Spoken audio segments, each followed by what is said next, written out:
Paulus ini mau mengatakan bahwa keselamatan itu sendiri yang datang dari Allah itu, dalam ajaran-ajaran kita harus ada sesuatu yang memang tidak bisa dinegosiasi. Yang bagian ini nggak bisa ditawar-tawar begitu ya Pak? Bahwa keselamatan itu adalah apa yang didialogkan kita nggak yakin. Iya. Apa yang mau didialogkan, wong kita sendiri nggak yakin. Okay. Yang ketiga, dialog dengan orang yang beriman lain, tetapi di sisi lain itu adalah bagian yang di dalamnya kita juga mewartakan karya keselamatan Allah lewat dialog itu.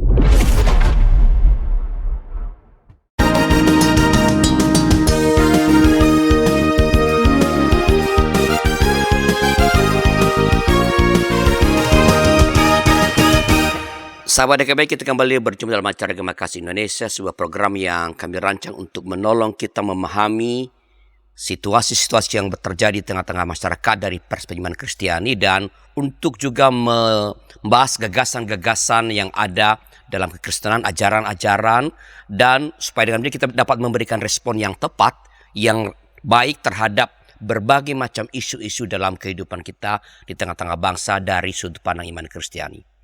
Nah, kali ini kita berbicara mengenai sebuah topik yang sangat penting di dalam ajaran gereja, itu mengenai keselamatan. Keselamatan untuk siapa? Itu yang akan kita bicarakan pada episode kali ini. Dan untuk membahas topik ini telah datang ke studio kami narasumber kita, Bapak Pendeta Immanuel Christo. Selamat datang ke studio Pak Im.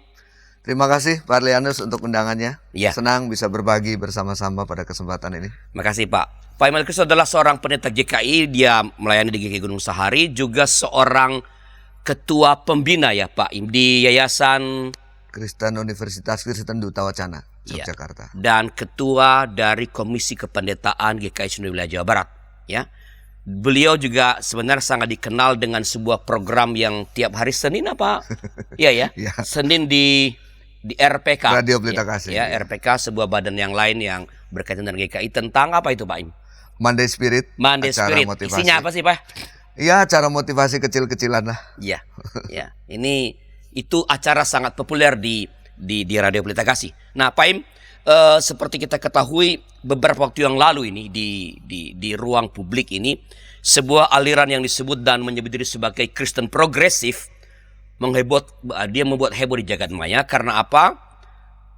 Karena pendeta Brian menyatakan bahwa Yesus bukan satu-satunya juru selamat atau jalan keselamatan.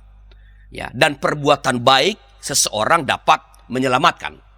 Nah, pernyataan ini ya di media sosial kontan direspons oleh sejumlah pendeta, ya, tentu dengan berbagai macam sudut pandang. Walaupun sebagian besarnya tentu saja mengecam dan mengatakan bahwa ini adalah ajaran sesat.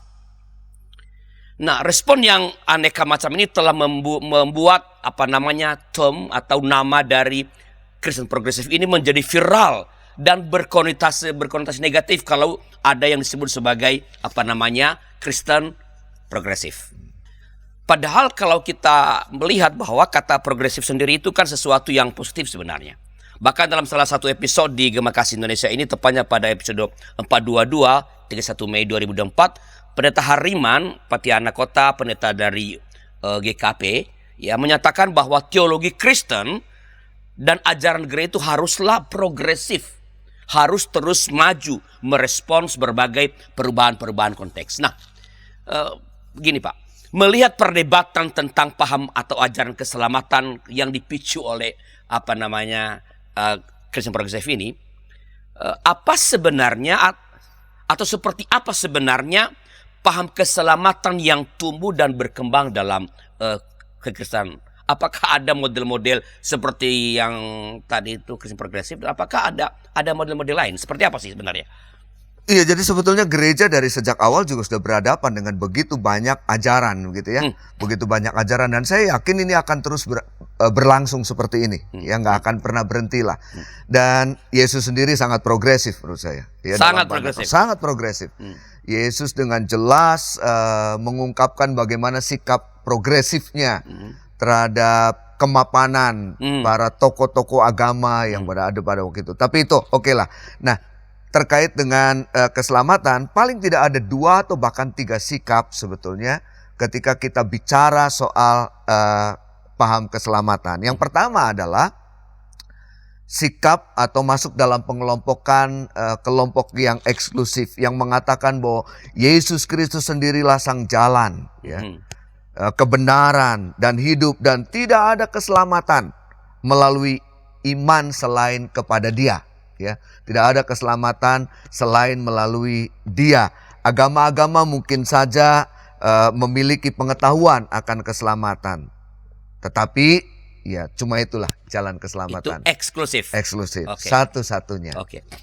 Yang kedua yang bersifat inklusif, yang mengajarkan bahwa Yesus Kristus merupakan pernyataan definitif dari Allah, ya, sehingga keselamatan yang diperoleh di dalam Dia, ya, merengkuh semua orang dengan cara tertentu. Bagi Merengkuh semua, jadi terbuka. Ya, Walaupun hanya ada dalam Yesus Kristus, oke. tetapi ada cara lain yang tersedia bagi semua orang yang di dalamnya keselamatan Yesus itu bisa dirasakan. inklusif. Inklusif. Yang ketiga adalah yang lebih bersifat pluralis, bahwa semua agama mengantarai pengetahuan akan misteri Allah, ya, dan semua secara setara merupakan jalan yang absah, yang sah untuk menyatakan keselamatan. Jadi 3 model itu yang sebetulnya berkembang dalam kehidupan dan pemahaman agama-agama, termasuk juga dalam kekristenan, saya kira. Jadi ketiga kelompok ini, eksklusif, inklusif, dan pluralis ini juga ada dalam kekristenan. Ya, Oke. ketiga model itu juga ada dalam kekristenan. Ada yang mengatakan bahwa mati-matian mengatakan tidak ada jalan lain, cuma Yesus. Oke. Ya. Tetapi ada yang mengatakan, ya, jalan keselamat melalui Yesus, tapi Yesus menyediakan diri untuk semua. Bagaimana caranya? Allah selalu punya cara untuk menyatakannya. Dan yang ketiga adalah yang lebih pluralis, ya, bahwa semuanya setara, semuanya berhak dengan cara masing-masing agama. Nah, model-model seperti ini ada. Dalam Tipologi ini ada, tipologi tripolar ini Tripolar. selalu ada Ya. dalam semua Tiga agama. kuduk. Betul. Nah, Ya. kalau ini ada dalam ajaran kekristenan, Pak, berarti mereka kan kalau sebuah disebut ini ajaran Kristen, dia mesti base pada Alkitab dong.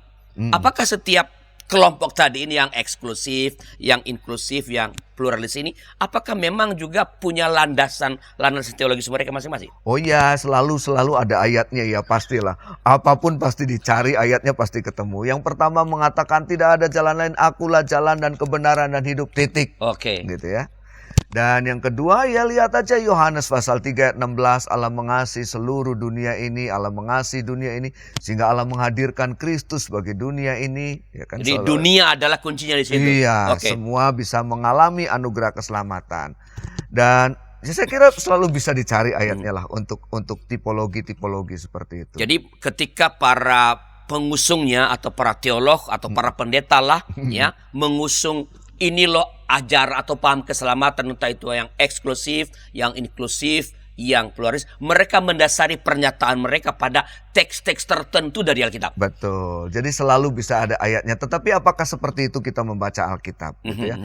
Saya pikir kita jangan jadi orang yang ayatiah lah. Tetapi baiklah kita menjadi orang yang Alkitabiah, yang membaca Alkitab secara utuh, secara menyeluruh gitu ya.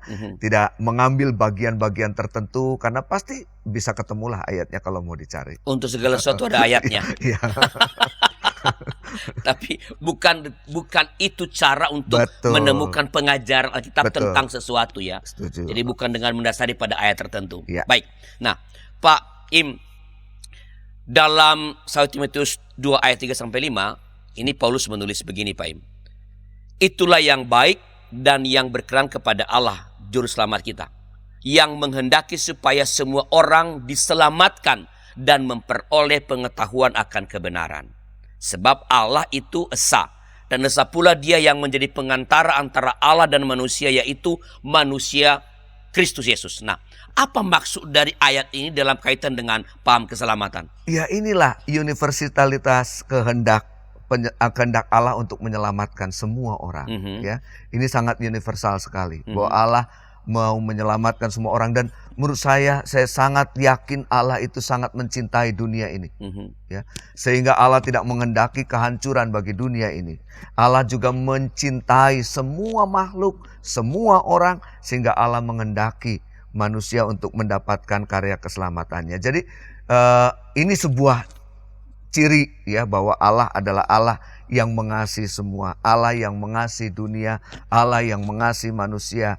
Nah, tetapi di sisi lain memang ada bagian yang kita mesti firm tentang karya keselamatan Allah di dalam Yesus Kristus ini. Tapi ini bentuk keterbukaan ya. Jadi secara eksklusif memang kita mengimani Kristus sebagai sang jalan, tetapi secara inklusif mestinya kita juga menghargai, membuka diri pada mereka yang berbeda iman. Dan ini yang mau diangkat sebenarnya oleh Rasul Paulus. Nah, apakah kalau kita menengok ayat ini, apakah artinya Paulus mau mengatakan bahwa ini loh sebenarnya kehendak Allah yang ultimate itu, bahwa Allah itu melalui Kristus justru ingin agar semua orang atau mungkin semua makhluk tanpa terkecuali diselamatkan? Apakah? Ya, jadi ini Paulus mau menunjukkan bahwa jalan keselamatan itu memang ada di dalam Kristus, ya. Tetapi pada saat yang bersamaan kita tidak boleh dan tidak pernah bisa membatasi kuasa karya keselamatan Allah bagi semua. Jadi doktrin mengenai keselamatan yang dianut oleh gereja-gereja atau sekelompok gereja bahwa itu jalan keselamatan itu adalah Kristus, itu Allah itu melampaui sebenarnya ajaran tentang keselamatan itu. Ya, saya setuju sekali dengan apa yang Pak Arlianus sampaikan, bahwa Allah melampaui ajaran itu, ya.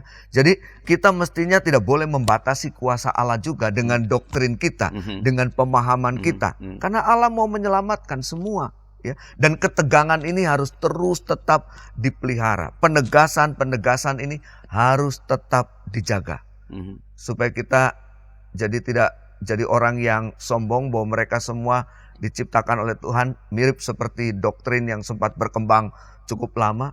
Bangsa-bangsa diciptakan Tuhan hanya untuk dijadikan kayu bakar di api neraka. Nah, itu kan nggak boleh begitu. Ya.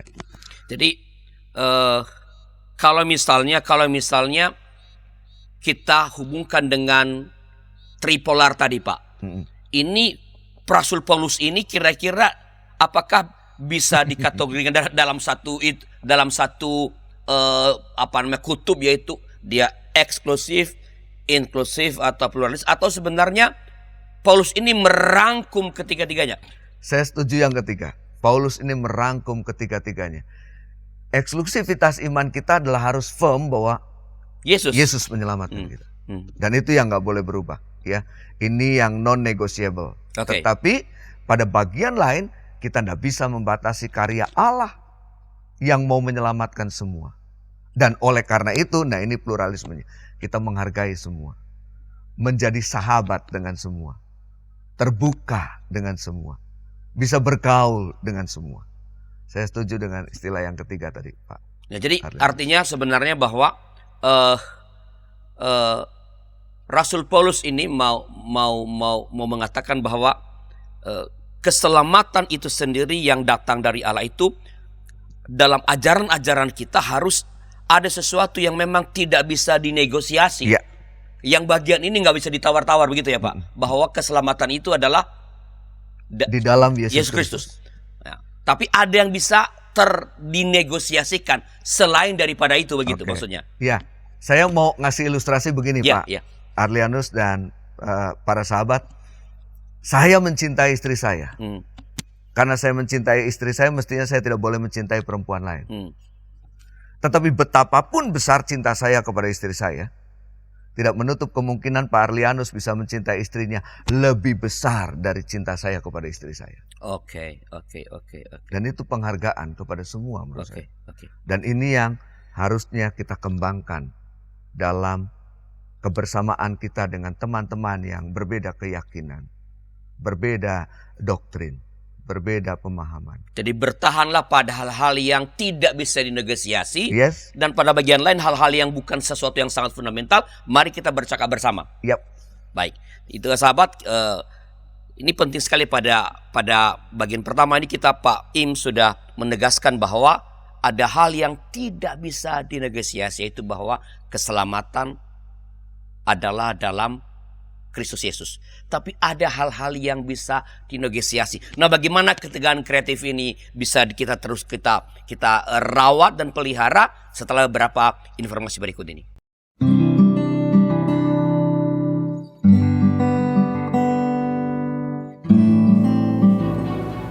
Hi folks, this is Daily Spirit for Youth, a daily devotional that helps you grow closer to God and apply His Word to your life. Daily Spirit for Youth dapat Anda saksikan hari Senin sampai Sabtu pukul 4.30 waktu Indonesia Barat di channel YKB TV.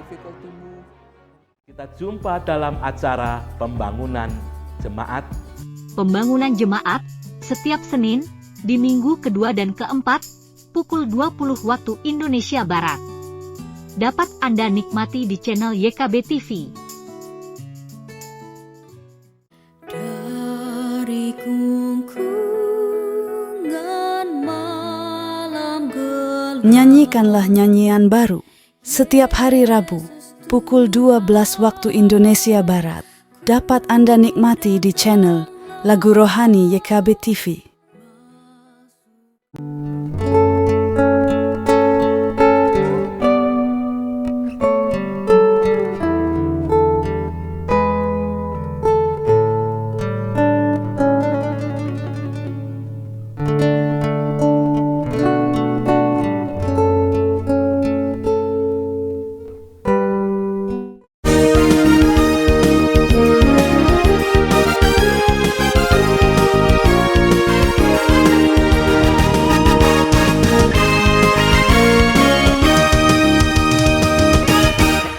Terima kasih sahabat, masih bersama kami dalam acara Gema Kasih Indonesia, sebuah program yang mengetengahkan doktrin atau ajaran-ajaran gereja atau bagaimana gereja memandang situasi-situasi yang berkembang bersama dengan Bapak Pendeta Emmanuel Kristo, dengan saya Arlen Faru sebagai pemandu dari percakapan kita. Kita bicara mengenai keselamatan untuk siapa.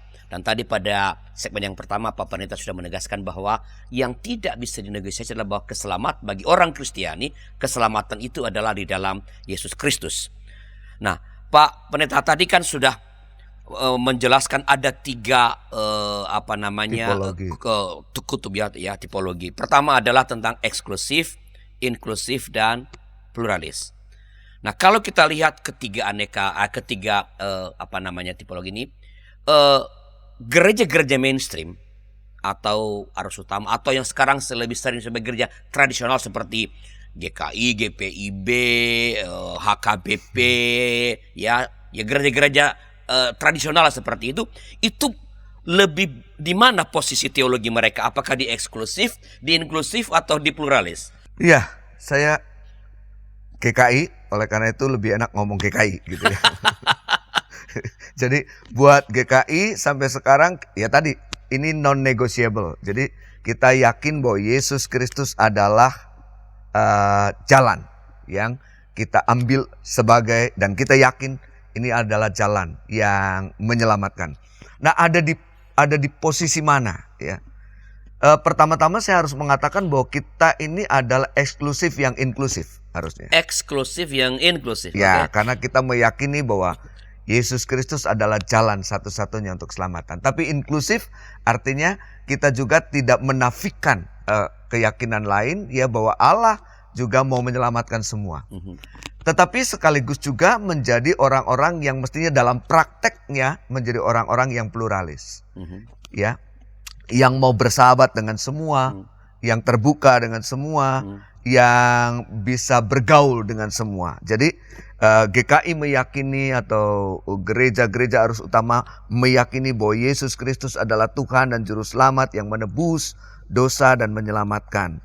Dan keselamatan yang diterima itu adalah anugerah Tuhan, dan itu adalah anugerah yang mahal yang mesti kita jaga, kita hargai. Oleh karenanya kita mesti firm selamanya di tempat ini. Dan keselamatan itu adalah keselamatan yang kekal, yang di dalamnya Tuhan anugerahkan bagi kita.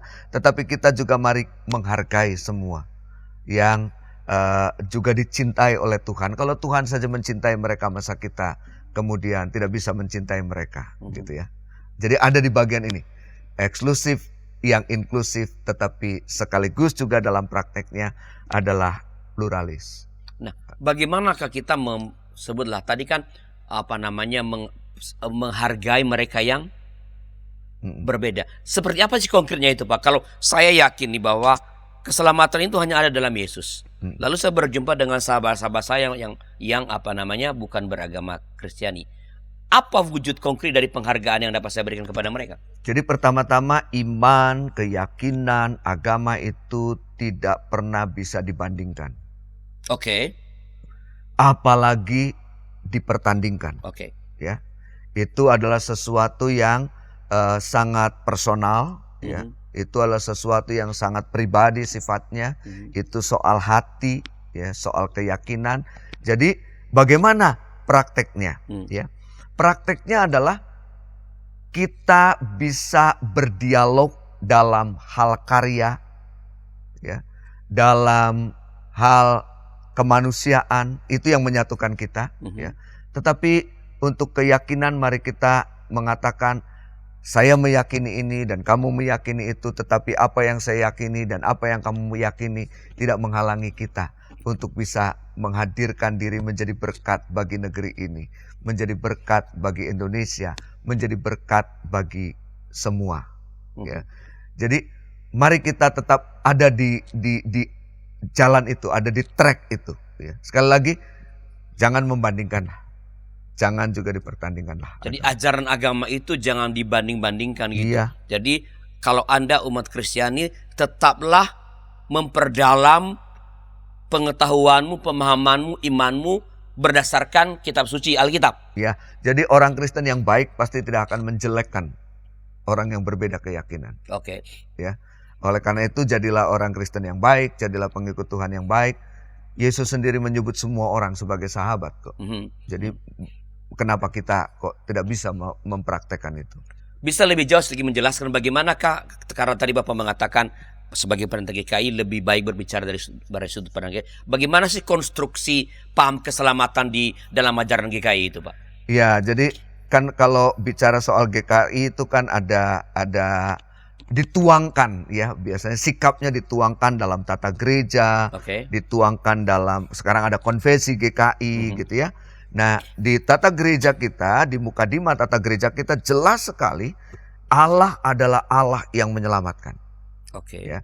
Yang kedua, karya penyelamatan Allah sempurna di dalam Yesus Kristus. Yang ketiga, Allah dalam Yesus Kristus adalah Allah yang menyelamatkan dunia ini. Ini sikap GKI, tertuang dalam mukadimah tata gereja kita, tertuang juga dalam pasal pengakuan iman kita. Apakah tadi butri yang kedua tadi 1, 2 dan 3 itu, Pak, itu yang menggambarkan sebelah ketegangan kreatif antara yang eksklusif dengan yang inklusif. Tadi kan dikatakan kedua, kalau saya nggak salah dengar, keselamatan itu hanya ada di dalam yang sempurna. Lalu kedua itu bahwa keselamatan itu adalah bagi semua orang. Apakah itu dasarnya, Pak? Saya kira ya betul, Pak. Tepat. Jadi itu dasarnya, itu yang menjadi ketegangan kreatif yang terus menerus kita jaga, bahwa firm di bagian itu, tetapi Yesus juga adalah karya penyelamatan Allah yang dihadirkan bagi dunia ini. Silakan lanjut, Pak. Gimana? Saya mau memberi contoh dengan ilustrasi ya, Pak Rianus. Jadi sekali waktu, ini sebuah kisah yang saya sitir dari seorang uskup Jesuit, Anthony de Mello. Ya. Sekali waktu ada seorang yang kemalaman. Lalu kemudian dia menjumpai sebuah biara dan dia mengetuk pintu biara. Dia minta izin untuk bisa beristirahat malam itu di biara. Lalu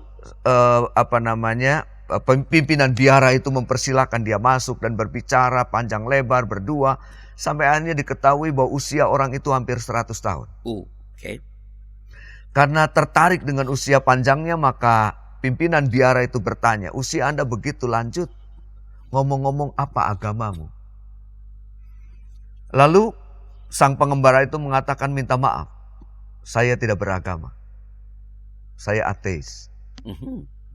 Demi mendengar itu, maka pimpinan biara itu kemudian segera berdiri dan mengatakan, kalau begitu Anda harus keluar malam ini juga dari biara ini. Dan akhirnya pengembara itu keluar malam itu juga. Sebelum beristirahat, sang pimpinan biara biasa melakukan ritualnya. Membuka-buka buku suci lalu kemudian berdoa. Nah, saat itulah kemudian dia tiba-tiba mendengar sebuah suara. Kenapa engkau mengusir pengembara yang kemalaman itu? Lalu pimpinan biara itu mengatakan, siapa engkau? Aku Tuhan yang kamu sembah. Tuhan, apakah engkau tidak tahu bahwa dia itu ateis dan tidak percaya kepada Tuhan? Lalu Tuhan menjawab, hampir 100 tahun sudah aku bisa menerima dia. Kenapa? Engkau tidak bisa menerima dia barang satu malam saja.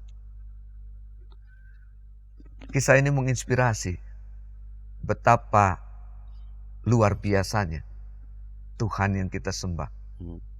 Dan betapa kita harus belajar banyak tentang kasih yang harusnya kita praktekkan dalam hidup kita. Jadi penerimaan ya Pak. Yap. Jadi kita jangan mencampur adukan soal ajaran, ya, soal keselamatan. Kita jangan berdebat lah. Bagi kami orang Kristen memang keselamatan itu hanya ada di dalam Yesus Kristus. Ya, tetapi bahwa walaupun kita berbeda kepercayaan, Betul. ya, tetapi kamu bisa tetap menjadi sahabat atau saudara. Saya bisa menerima Anda dan berharap tentu Anda bisa menerima saya. Apakah di situ tadi letak inklusivitas dari keselamatan itu? Ya, betul Pak Rianus. Jadi itulah yang mestinya kita praktekkan juga dalam hidup keseharian kita. Karena kita sadar bahwa ada begitu banyak sekat yang mengkotak-kotakan. Ada begitu banyak ruang yang terpisah-pisah. Tetapi dengan sikap dan pemahaman yang seperti itu, maka kita bisa merasakan kebersamaan yang jauh lebih indah. Mawar dengan melati itu tidak pernah sama. Tetapi ketika mawar dan melati dirangkai dalam satu fase yang sama, maka bukan saja keindahan tetapi keharuman yang kita akan nikmati. Nah, kalau kita lihat ya Pak, tadi kan Pak Pendeta mendorong berdasarkan tentu keyakinan dari GKI di mana Pak Pendeta melayani, bahwa sikap iman kita mengenai keselamatan itu adalah eksklusif yang inklusif. Kalau kita lihat ya, mengapa atau apa yang dapat membuat seseorang beriman eksklusif dan bersikap eksklusif? Artinya kan yang pertama kan tidak ada masalah beriman secara eksklusif bahwa keselamatan memang hanya ada di dalam Yesus. Tapi kan ada orang-orang yang eksklusif dan bersikap inklusif tadi terbuka seperti Tuhan Yesus. Pada saat yang sama, mengapa ada orang yang orang lalu eksklusif dalam segala hal jadinya, memandang yang berbeda agama itu sebagai orang yang perlu dimusuhi, kalau bisa dilenyapkan, kalau bisa dikurangi peran-perannya begitu. Iya, mungkin ini pemahaman yang lebih utuh tentang hidup keagamaannya ya. Saya kira di kekristenan sendiri banyak orang yang juga mungkin jangan-jangan sama seperti itu. Hanya karena tidak memahami secara utuh, secara menyeluruh apa yang menjadi konsep yang sesungguhnya dalam pemahaman iman yang dia yakini sekarang ini. Nah, ketika itu bisa dilakukan, maka kebenaran yang sesungguhnya juga akan dinyatakan, dianugerahkan. Jadi mari kita meyakini pemahaman kita, pemahaman keagamaan kita secara utuh, secara sempurna, secara baik gitu ya, sehingga kita bisa menjadi orang-orang yang juga mampu menerjemahkan keyakinan iman itu juga secara lebih utuh.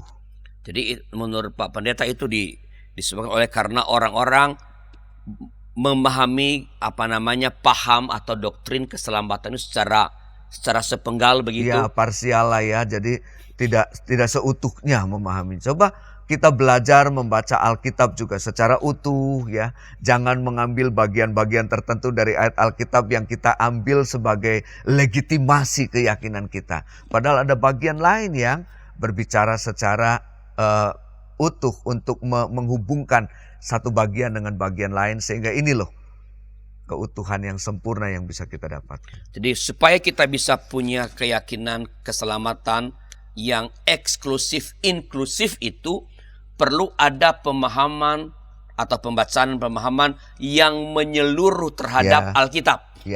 Ya, saya kira begitu. Jadi tidak memotong-motong, Jangan ambil ayat susah-susah. mengambil ayat yang mendukung pendapatku. Iya. Karena orang lain bisa mengambil ayat yang melawan pendapatmu ya. Betul. Nanti perang ayat ya.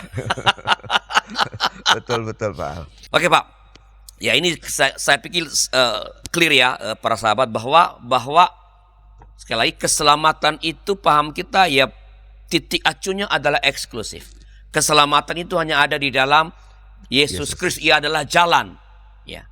Dan kebenaran. Pada saat yang sama, ya kita bersikap terbuka, ya tidak membatasi Betul. kuasa Karya Allah. karya Allah yang menyelamatkan pada saat. Jadi itu jangan dipertentangkan antara iman yang eksklusif dengan inklusif tadi. Itu saling berkaitan. Nah, berkaitan dengan ini Pak Pendeta. Kalau begitu bagaimana pandangan Pak Pendeta mengenai orang-orang yang belum atau tidak percaya kepada Allah dalam Yesus Kristus? Apakah mereka juga akan diselamatkan? Apakah mereka akan masuk surga? Atau mereka itu adalah calon-calon penghuni neraka? Setelah beberapa informasi berikut ini.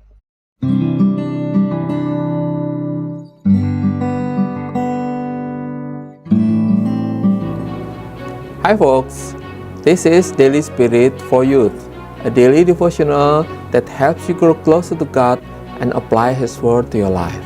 Daily Spirit for Youth dapat Anda saksikan hari Senin sampai Sabtu pukul 4.30 waktu Indonesia Barat di channel YKB TV. Kita jumpa dalam acara pembangunan jemaat. Pembangunan jemaat setiap Senin di minggu kedua dan keempat pukul 20 waktu Indonesia Barat. Dapat Anda nikmati di channel YKB TV. Dari gungkungan malam gelap. Nyanyikanlah nyanyian baru setiap hari Rabu pukul 12 waktu Indonesia Barat. Dapat Anda nikmati di channel Lagu Rohani YKB TV.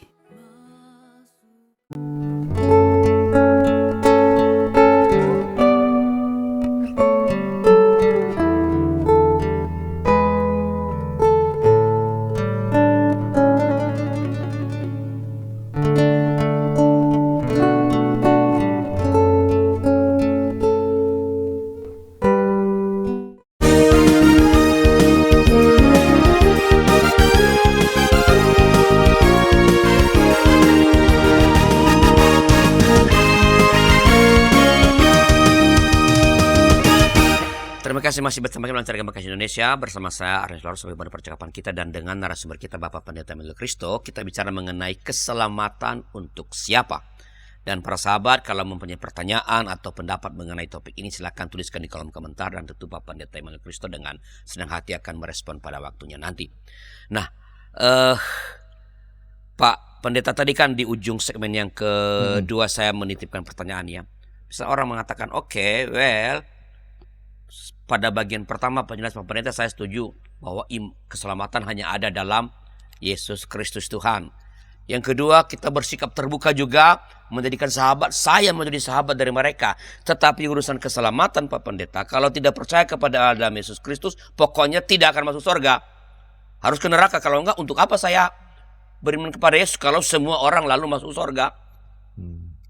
Nah, bagaimana sebenarnya pandangan teologi Pak Pendeta tentang mereka yang belum atau tidak percaya itu masuk surga atau tidak masuk surga? Iya, baik ini. Jadi pertama begini Pak, kita ini udah on the track. Oke. Kita ini on the track. Jadi yang sudah on the track ya sudah dalam tracknya ya. Artinya bahwa kita mengimani Yesus Kristus itu Tuhan. Itu udah on the track ya. Jadi pertanyaan untuk apa saya jadi mengimani Yesus itu saya kira tidak perlu lagi karena kita sudah di on the track. Lalu yang kedua soal mereka apakah mereka selamat atau tidak, ini juga bukan bagian kita yang menentukan. Ini adalah hak Tuhan dengan segala keadilannya. Dan saya kok yakin ya Tuhan adalah Tuhan yang adil. Kalau kita mau ambil ayat, nah ini pakai ayat nih Pak. Bentar, Pak. Ya, dalam Roma pasal 2 ayat 12 itu dikatakan, sebab semua orang yang berdosa tanpa hukum Taurat akan binasa tanpa hukum Taurat. Dan semua orang yang berdosa di bawah hukum Taurat akan dihakimi oleh hukum Taurat. Betapa adilnya Tuhan itu. Ya, sangat adil, ya. Dan dikatakan juga, atau Allah itu apakah Allah itu adalah Allah orang Yahudi saja? Enggak juga. Allah bagi semua bangsa. Jadi Allah yang kita imani itu adalah Allah yang adil. Ya. Dan oleh karenanya kita percaya Tuhan dengan segala keadilannya akan menyatakan itu.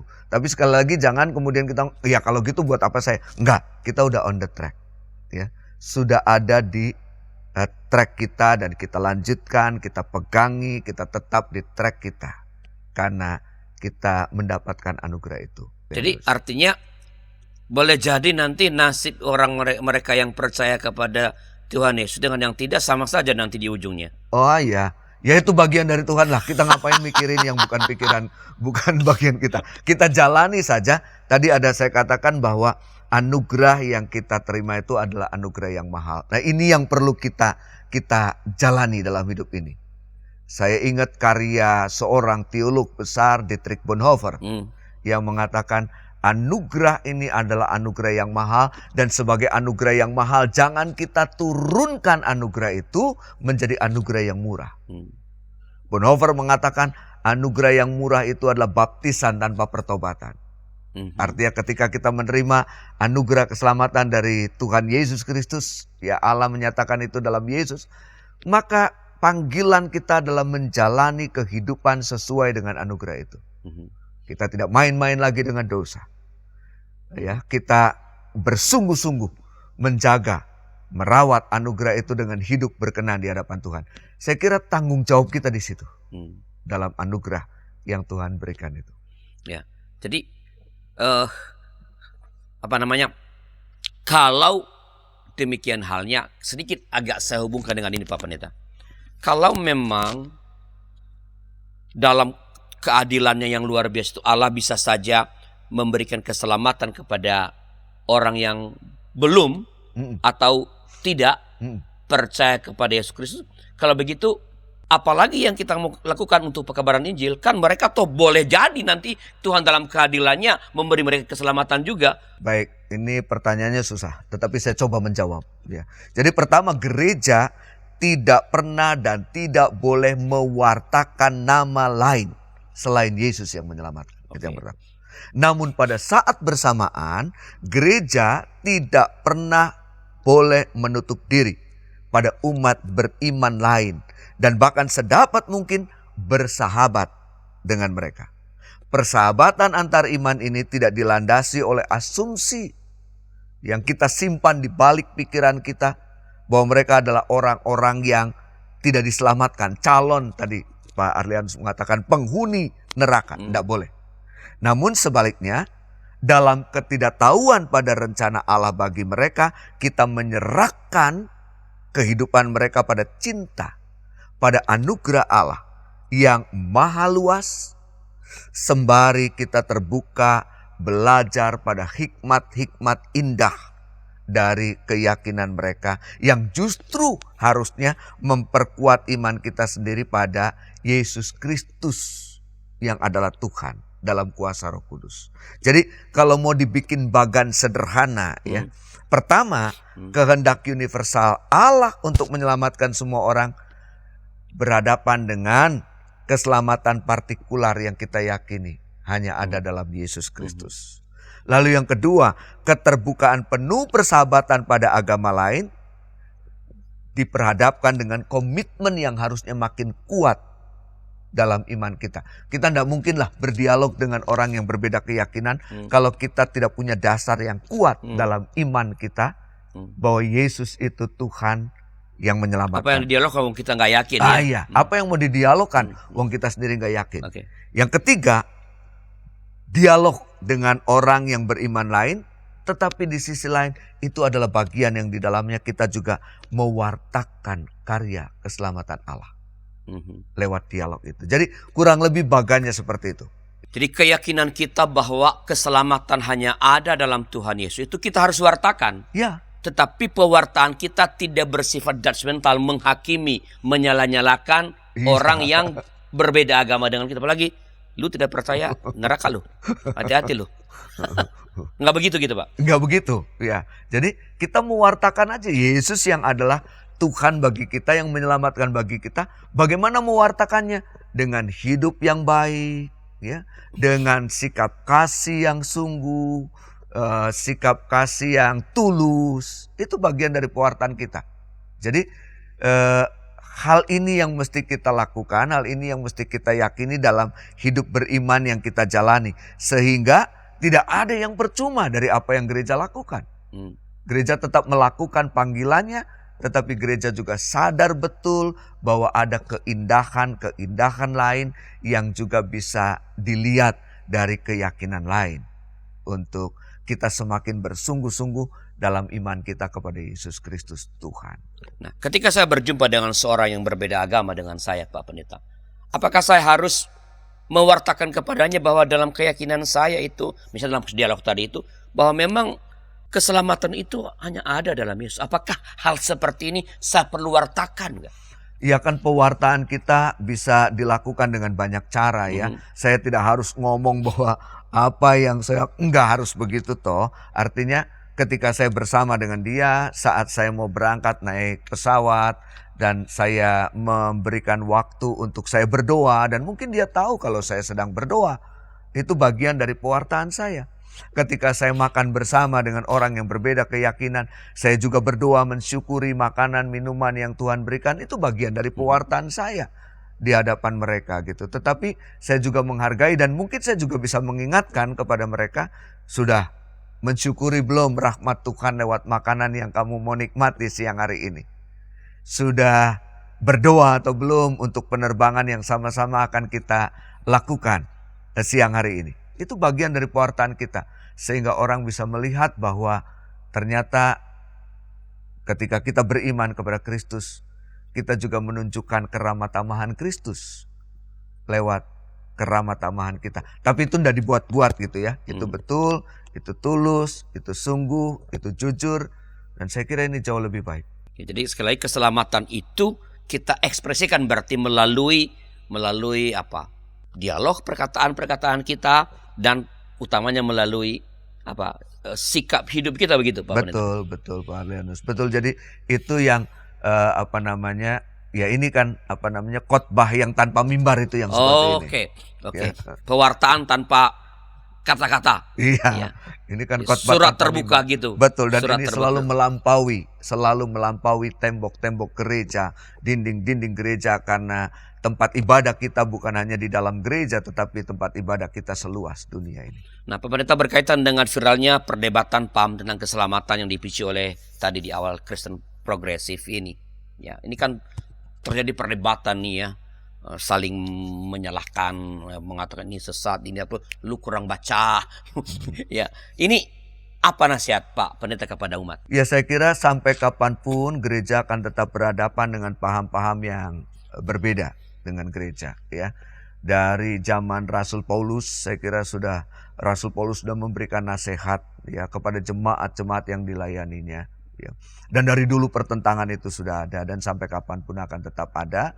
Jadi baiklah kita melihat itu sebagai sebuah dinamika yang mestinya menolong kita menjadi semakin bersungguh-sungguh dengan iman kita, semakin bersungguh-sungguh dengan hidup kegerejaan kita gitu ya, semakin serius dengan pertumbuhan iman kita, pengetahuan yang benar dalam diri kita. Kita kan nggak bisa membuat semua itu jadi diam, tapi kita bisa mengambil sikap dari apa yang mereka sampaikan ya. Jadi saya kira itu sesuatu yang akan terus terjadi lah Pak. Pak Pendeta, terima kasih atas penjelasan pada sahabat DKB pada episode kali ini. Sebelum saya tutup bicara, apakah masih ada pesan penutup untuk para sahabat kita mengenai topik kita kali ini tentang keselamatan untuk siapa? Iya, jadi dalam hidup ini ada yang bisa dinegosiasikan, tetapi ada yang tidak bisa dinegosiasikan. Ada yang negotiable dan ada yang non-negotiable. Yang non-negotiable itu adalah bahwa Yesus Kristus itu Tuhan dan Juru Selamat buat kita. Titik. gitu ya. Tetapi dari yang non-negotiable inilah kita kemudian bisa berdialog dengan orang lain. Seperti Pak Arlianus tadi katakan, apa yang mau didialogkan kalau kita sendiri tidak firm. Jadi yakinlah dengan itu, percayalah bahwa kita sudah on the track, dan lihatlah di luar sana ada banyak orang yang juga bisa menjadi sahabat buat kita, dan juga bisa menjadi bagian dari pewartaan Injil Tuhan lewat apa yang bisa kita lakukan, apa yang bisa kita buat dalam keseharian kita bersahabat dengan mereka. Terima kasih Pak Pendeta, saya percaya ini memperkaya, membuat kita menjadi lebih tenang bahwa sekali lagi keselamatan itu eksklusif dalam Kristus Yesus. Itu non-negotiable. Ya. Tapi itu tidak perlu membuat kita lalu menjadi petantang petenteng, menyalahkan orang lain, menghakimi orang lain, tapi kita mewartakan itu tentu bisa melalui kata-kata dan melalui perbuatan sikap hidup kita. Ada banyak orang yang membutuhkan kabar keselamatan itu, keselamatan yang komprehensif. Ya, mereka yang dalam masalah kekurangan macam-macam, disitulah Injil mesti diberitakan dan Kristus dihadirkan melalui kehadiran kita. Karena sekali lagi, melalui itulah iman yang eksklusif itu hanya dalam Yesus itu dapat menjadi pewartaan yang hidup bagi dunia. Terima kasih Pak Pendeta atas masukan-masukannya, dan para sahabat, itulah percakapan kita kali ini. Bila ada masukan-masukan, silakan kirim ke kami lewat nomor 0812 8188 9191. Sampai jumpa pada episode berikutnya. Tuhan memberkati. Terima kasih.